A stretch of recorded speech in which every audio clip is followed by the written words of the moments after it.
All right, this is for everyone who is in the same predicament that I was in previously, which is trying to find soccer shoes that fit your feet better than regular soccer cleats do.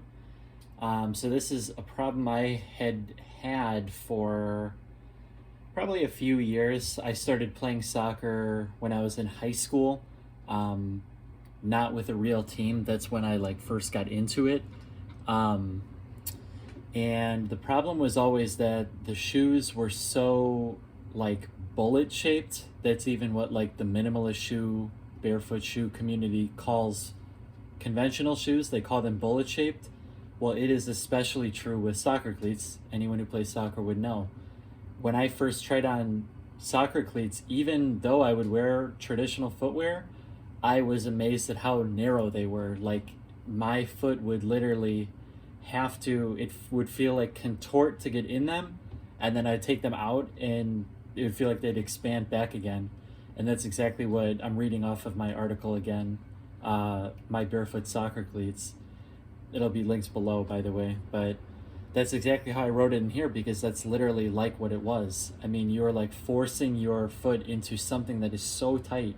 It's just not shaped like a foot. So I basically, once I got a hold of minimalist footwear and was interested in them, I started thinking to myself, well, I like playing soccer often. How am I going to do this long term? Because I can barely handle regular footwear, but in an athletic setting with a lot of contact, a lot of hard stops, sprinting, cutting, all kinds of things, and not to mention kicking. I mean, sometimes you miskick the ball and it just hurts your feet, but I was like, I need a long-term solution for this. So basically what I started doing was I started testing some barefoot shoes and trying to use them as soccer cleats. It was not going well at the beginning. And in the article, which I'm going off of here, I kind of run through that. So in no specific order either, because I've tried a lot of things. I've even tried regular gym shoes. But I tried Zero shoes, I guess. I never really thought I'd be competitive in them because they don't have enough tread on them. I mean, they're not meant to be soccer shoes. They're not meant to be contact, kicking a ball type of shoes. But I tried them. I have the Hanas and the Oswegos from Zero, and both very good shoes. They're kind of shaped like soccer shoes are, where they're just round all the way. The laces are not very intrusive, as in for kicking a ball with your laces. So they're actually good shoes for that. They're not very padded. Zero shoes aren't tight either. That's the other thing about them, is they give you room in there, which is actually the beauty of them. However, not great for soccer. So, very casually I would use them if I wasn't really doing much running. A big one to talk about that I have in here is the Morel trail gloves. These were a big one for me, and I wore them for a while. To be honest, they were very good. The only problem, and I'm a person who I really like tread on the bottom of my shoes.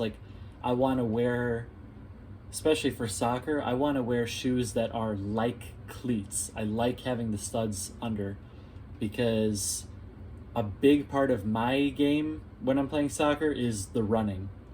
For most teams that I play on, I am doing the most running of almost anyone else playing. I just like to be that way. So, and I also rely on acceleration, sprinting, cutting hard, agility. So I like to have the studs because they give me all that ability and they help me. So the Morel trail gloves were very good. I love them. I really have nothing but good things to say because, again, they're not real soccer shoes. It was just that they're so flat on the bottom of the shoe, you just couldn't stick to anything. Even on artificial turf, I usually play indoor, it just didn't matter. I would be slipping and sliding. I couldn't even commit too hard to a sprint, or I couldn't cut too hard. there was just no chance for me. If I'm playing very casually, or if I'm just kicking around for fun, just standing around, that's fine. I actually just donated my trail gloves today. They had holes in them. I'll probably upload a picture of that sooner or later. But I put holes in them just from playing soccer in them all the time. So that just goes to show they're not really built for it. So they were good. They served a purpose. Excellent shoes nonetheless, just maybe not for soccer. Ultimately, Vivo Barefoot was the answer. If we're being honest, if you're kind of like a barefoot shoe head, shoe fanatic like I am, or like I'm becoming, I guess, I feel like it was destined to be Vivo Barefoot, because those are just of the highest quality shoes that are made, and that is like in general across the board. I love Zero shoes a lot. I wear those. I would say my next favorite is Vivo Barefoot though. They're just so, they're such high quality the way they're made. They're so sturdy. Like, I have been playing in their it's called the Vivo Barefoot Primus Trail shoe. So it's actually, a hiking, outdoor running trail shoe. And it has the hard rubber studs on the bottom. So they're excellent like cleats. And man, they have just so far, I hope I don't jinx it, but they've been so sturdy. I just can't believe it. They're just really good. I feel like they're thick enough too to kind of like withstand kicking the ball or getting kicked by people. Like I said, the studs on the bottom are phenomenal. The laces are kind of like stretchy laces that you just pull. You don't really like tie them. So that's kind of nice if you're into that. A lot of soccer cleats today are kind of like that built-in sock material anyway, to keep your shoe really like locked in. So the laces actually become less, relevant. And yeah, this shoe even has like that tight sock feature around the ankle. Like, they're a low cut shoe, but they're tight around the ankle and the heel, so you're pretty locked in. These things are not very easy to pull off. So I really have nothing but good things to say. They're lightweight. I mean, indoor, outdoor, I've used them for both. I'm able to do basically everything with them, and obviously because they're barefoot shoes, they come with all the benefits that you'd hope for. They're wide toe box, so soccer cleats are probably like the lowest or like the smallest toe box you'll ever get. Conventional footwear is a tiny bit better, but you get to like barefoot shoes, noticeably better. So Vivo Barefoot with the way bigger toe box than soccer cleats. The studs are as good because they're rubber and they're real rubber.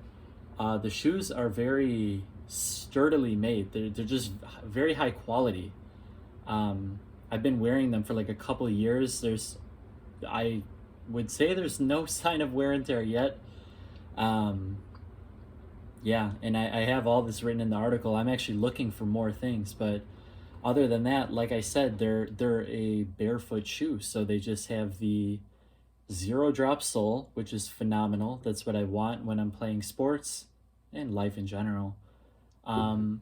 There is no toe spring as far as I could see, or very minimal. This is something that's hard to find in shoes, but very small toe spring. And again, that makes me happy.